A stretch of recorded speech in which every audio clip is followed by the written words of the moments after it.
Tahaks rääkida ühe loo. Kui ma 2-3 aastat tagasi olin ühel pühapäeval siin jutustanud ees ja järgmisel päeval olin tööl või esmaspäeval, teisipäeval ja saan ühe telefonikõne järsku. Helistab üks inimene ja on ärritunud olekuga. Ütleb, et ma kuulasin teid eile ja teate, mulle ikka üldse ei meeldinud see, mida ma kuulsin ja ma juba tundsin, et nüüd hakkab sealt jälle tulema seda sellist übervaimulikku teksti ja ma ütlesin, et teate, aga ma ütlen teile oma meiliaadressi, et kirjutage mulle. Kirjutage mulle, mis teile ei meeldinud, mis teis rahulolematust tekitas. Ja siis soovisin head nägemist inimesele ja jäin seda kirja ootama. Ma ei leidnud seda kirja kahjuks enam üles oma postkastist, sellepärast et Google ütleb aeg-ajalt, et su postkast hakkab täis saama ja nüüd, kui sa tahad rohkem ruumi sinna, siis sa peaksid hakkama raha maksma selle eest. Ja siis ma millalgi kustutasin terve suure hulga kirju ära ja see oli ka nagu ununenud nende hulka. Aga ma püüan selle mõtte nagu edasi öelda, et mis selles kirjas oli.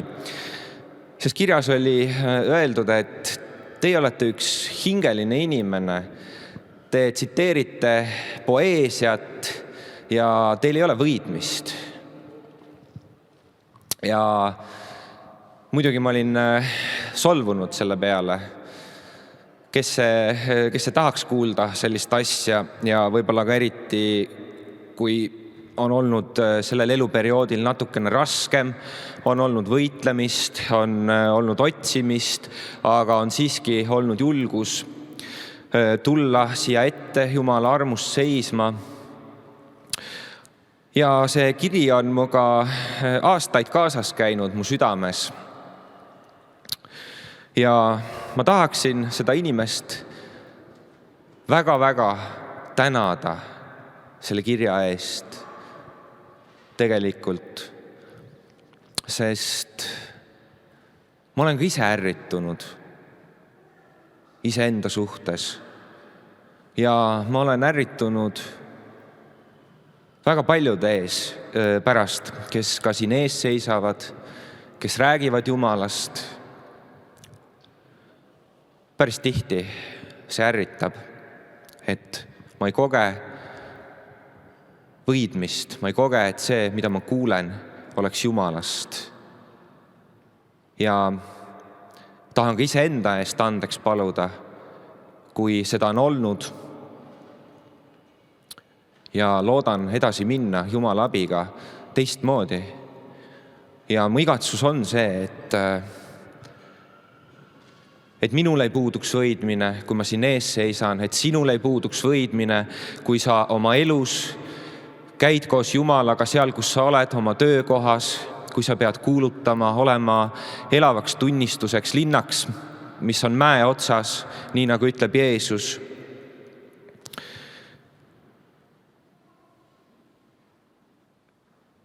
Ja Johannes julgustab meid tegelikult oma kirjas ja ta ütleb, et võidmine, mille te olete saanud temalt, tema on see, kes annab võidmise.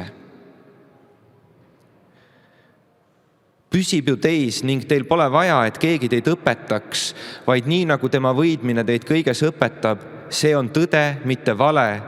Ja nii nagu tema on teid õpetanud, nõnda püsige Kristuses.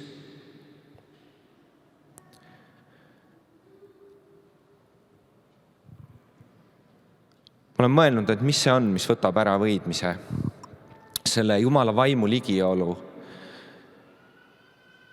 selle elava vee jõe, mis tegelikult peaks meist iga ühest voolama, ka minust siit praegu teie peale, et te kogeksite mingisugust uuendust, mingisugust leevendust, et teil oleks üldse mõtet istuda siin see 15 või 20 minutit ja kuulata mind või üldse kedagi teist. Et mis võtab ära selle? me peame maha panema oma patud. Ükskõik kui siirad me ka oma võitlustes ei oleks, me komistame, me kukume, võib-olla me mõnikord andestame endale ise liiga kergelt, me ei otsi seda tõeliselt sügavat Jumala andestust, seda muutust oma elus. Me võime higistada siin ees Jumalat teenida, hüpata, karata, tantsida, laulda, sõnastada asju nii hästi, et on sõnastatud. Ja see kõik jääb jõuetuks. Ja pole vahet, mis rindel sa Jumala riigis seisad või kus sa oled oma elus. Seal, kus sina oled, sa peaksid olema ka elavaks tunnistuseks. Selleks, kelle kaudu hakkavad muutused inimeste eludes toimuma. Et inimesed saaksid päästetud, et nad kogeksid, et nad on armastatud. Kunagi oli selline üritus, nüüd võib seda võib-olla natukene roosata, kuna sellest on nii kaua mööda läinud. Oli üks siuke ettevõtmine nagu jutlustajate jututuba. Ja ma käisin ka seal, kus seal olid koos igasugused Eesti korüfeed. Iga järgmine seadis oma sõnu paremini kui eelmine. Ja seal käis nagu mu meelest natukene selline võistlus või show-off või demo, et kes nüüd ütleb paremini, kes nüüd ütleb osavamalt ja täpsemini. Ja ma mäletan noore usklikuna, mu südames tegelikult oli tohutu kurbus, et midagi nagu oli puudu. Seal olid head kavatsused ja see oli väga selline armas ettevõtmine. Aga mina sain sõna. Milline peaks olema üks jutlus? Milline peaks olema meie elu, mis on jutlus? Ja Paulus ütleb 1. Korintose kirjas, kui ma teie juurde tulin, vennad, ei tulnud ma eriti üleva kõne või tarkusega kuulutama teile Jumala saladust, sest ma otsustasin teada teie keskel ainuüksi Jeesusest, Kristusest ja temast kui risti löödust. Aamen. Nüüd ma võiksin lihtsalt ära minna siit. Jeesusest, Kristusest ja temast kui risti löödust. Jeesus Kristus, Jeesus, sina oled ainus ja tark Jumal. Sina tead kõik, sa tunned meid lõpuni, läbi ja läbi. Sina päästad pattudest, sa vabastad, sa muudad, sa tervendad. Jeesus, kui ma lähen oma põlvedele, siis see on kosmiline füüsikaseadus, et ma leian sind sealt. Sa oled seal, Jeesus. Sa tuled, sa muudad. Ja ma olin teie juures suures nõtruses ja kartuses ja suures värinas ning mu kõne ja mu kuulutus ei püüdnud veenda tarkusega, vaid vaimu ja väe osutamisega, et teie usk ei oleks inimlikus tarkuses, vaid Jumala väes. Ja edasi ütleb Paulus 4. peatükis, sest Jumala riik ei ole ju sõnades, vaid väes. Sellel ei ole mitte mingit tähtsust peaaegu, mida ma siin ees ütlen, sest Jumala riik on väes. Meenub üks lugu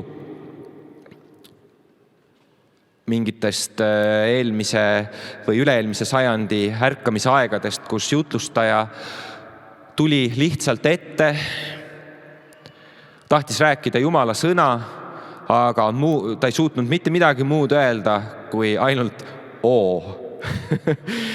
Ta ütles oo ja Jumala püha vaim langes.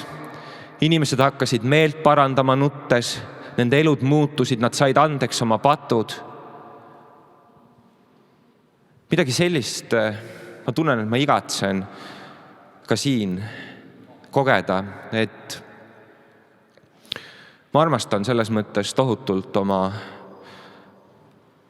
vana venda Reinu, kes ka nagu esindab seda rahulolematust.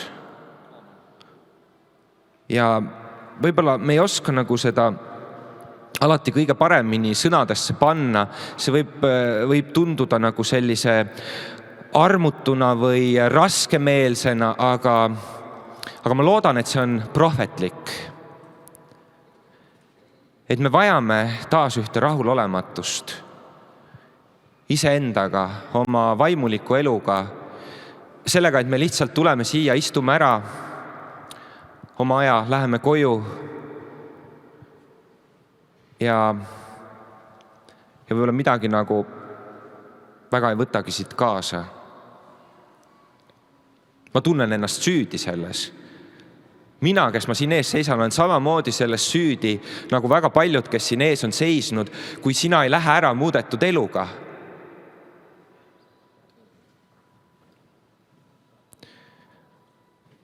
Olen tüdinud nendest homileetika harjutustest, nendest jutluste harjutustest.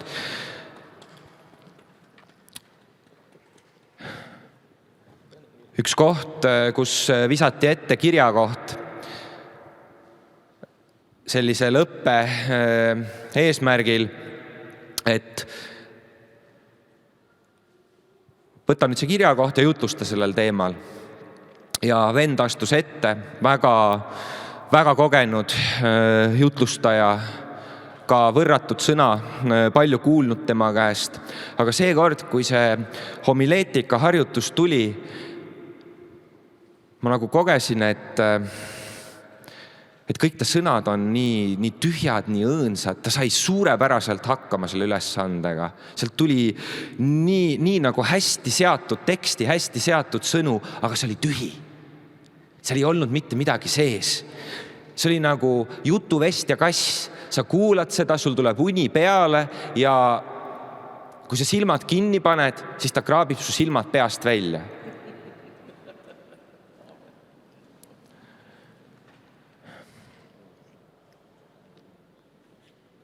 Ja samasugust võidmise puudumist olen ma kogenud iseendal, teiste juures.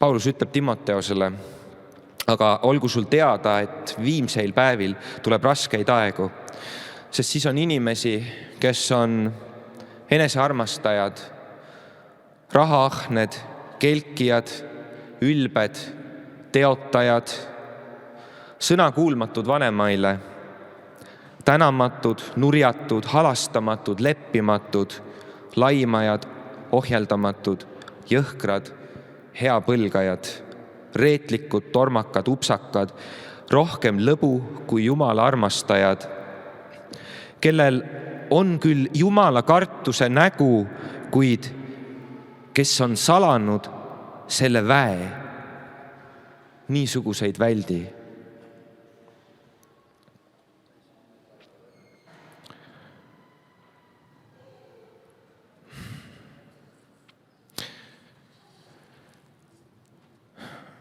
Ma igatsen seda pühaduse tunnetust. Ma igatsen pühaduse tunnetust, et see võiks tabada seda kogudust, mind ennast. Ja mind on tohutult puudutanud Oswald Tärgi mõte sellisest õhukesest raamatukesest, mille pealkiri on Jumal. See on suurepärane teoloogia. Võib-olla iga asjaga ei saa seal nõustuda nagu alati, kui keegi räägib Jumalast, siis on meil igaühel oma nägemus asjadest tihtipeale. Aga see mõte võiks meile küll täna kõigile kaasa tulla, et kaasaja usklikkond peaks eriti esile tõstma Jumala pühaduse kuna on olemas ilmne tendents võtta pattu kergelt. Pealiskaudne vaade patule loob pealiskaudse vaate lunastusele. Nii saame pealiskaudsed usklikud, kellel pole aukartust jumallikkude asjade ees.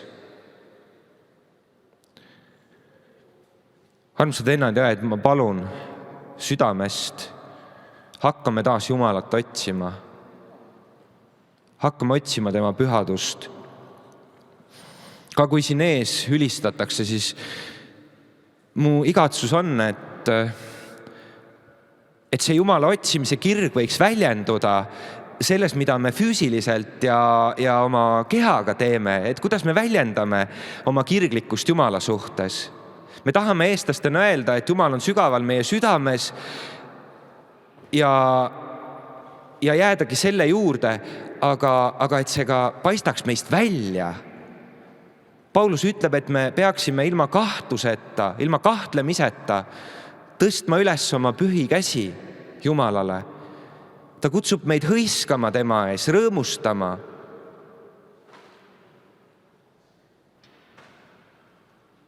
Tõstke siis oma käsi, ülistame koos Jumalat. See teeb nii kurvaks, kui mina seisan siin ees ka ja selles esimeses eas ja ma ei kuule enda selja taga mitte kedagi laulmas. Mis mõttes nagu? Kuidas me saame niimoodi?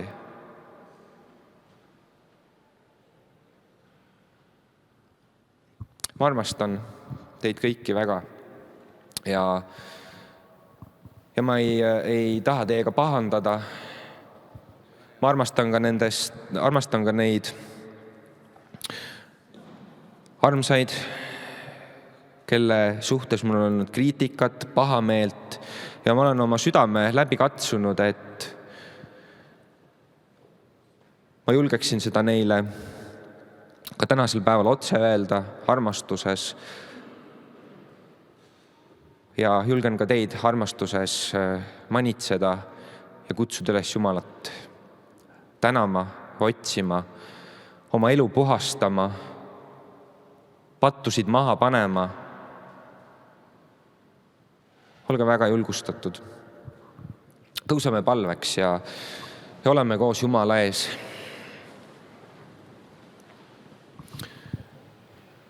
Jeesus,